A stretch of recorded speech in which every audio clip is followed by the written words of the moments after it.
2018 সালে সৃজিত মুখার্জি পরিচালিত হইচইয়ের সিরিজ রবীন্দ্রনাথ এখানে কখনো খেতে আসেননিতে অভিনয় করেছিলেন বাঁধন।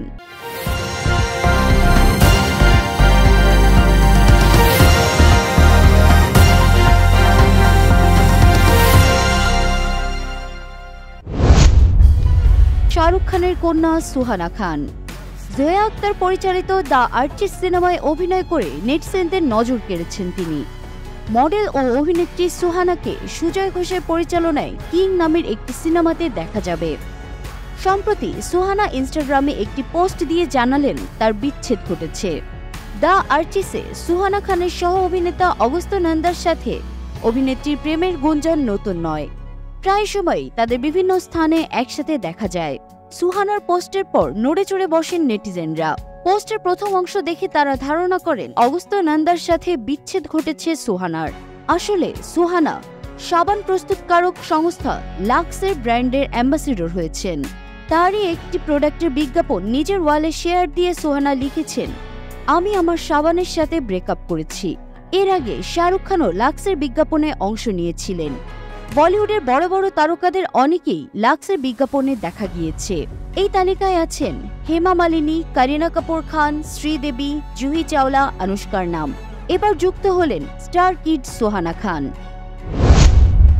দুই বাংলার জনপ্রিয় নাম রাফিয়াত রশিদ মিথিলা। সম্প্রতি মুক্তি পেয়েছে ও অভাগী। শরৎচন্দ্র চট্টোপাধ্যায়ের অভাগী স্বর্গ অবলম্বনে তৈরি হয়েছে এই সিনেমা। এবার এই ছবিতে অভিনয়ের জন্য সেরা অভিনেত্রীর পুরস্কার পেলেন মিথিলা। সম্প্রতি দিল্লিতে বসছিল 14তম দাদা সাহেব ফালকে আন্তর্জাতিক ফিল্ম ফেস্টিভ্যাল। সিনেমার সেই উৎসবেই এই ছবির জন্য সেরা অভিনেত্রীর পুরস্কার পান মিথিলা। এই পুরস্কার পেয়ে স্বভাবতই উচ্ছ্বসিত অভিনেত্রী। এই সিনেমাকে শুধুমাত্র একটি সিনেমা হিসেবেই নয়, সামাজিক সচেতনতা ও সার্বিক মানবিকতার এক আঙ্গিকে তুলে ধরা হয়েছে এই ছবি। এই ছবি প্রসঙ্গে মিথিলা বলেন, এই সমাজে নারীরা দলিত শ্রেণীর, আর তাদের উপর যে শোষণ হয় ও অভাগী ছবিতে তারই প্রতিচ্ছবি দেখা যাবে।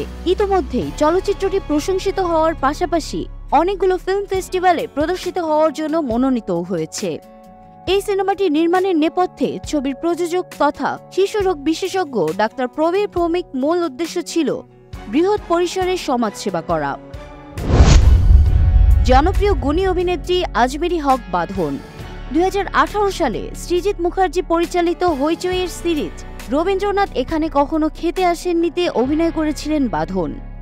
এরপর 2023 সালে বিশাল বরদ্দাজের খুফিয়াতে প্রথমবারের মতো বলিউডে কাজ করেন এই অভিনেত্রী, যেখানে তার অভিনয় নজর কাড়ে সবার।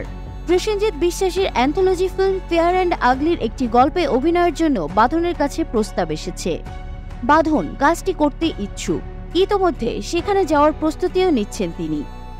এই গল্পে বাঁধন ছাড়াও থাকছেন শাকিব আইয়ুব ও দেবপ্রসাদ হালদার। মে মাসের মাঝামাঝি সময়ে বাঁধনের শুটিং শুরু হওয়ার কথা রয়েছে। পরিচালক প্রসেনজিতের অ্যান্থোলজিতে মোট 5টি গল্প, কয়েকটি শুটিং ইতিমধ্যে হয়ে গিয়েছে। বিভিন্ন গল্পে পার্নো, সম্রাট, ঋতুপর্ণা সেনগুপ্ত, কৌশিক সেন, মুমতাজ, সায়ন মুন্সিরা অভিনয় করেছেন।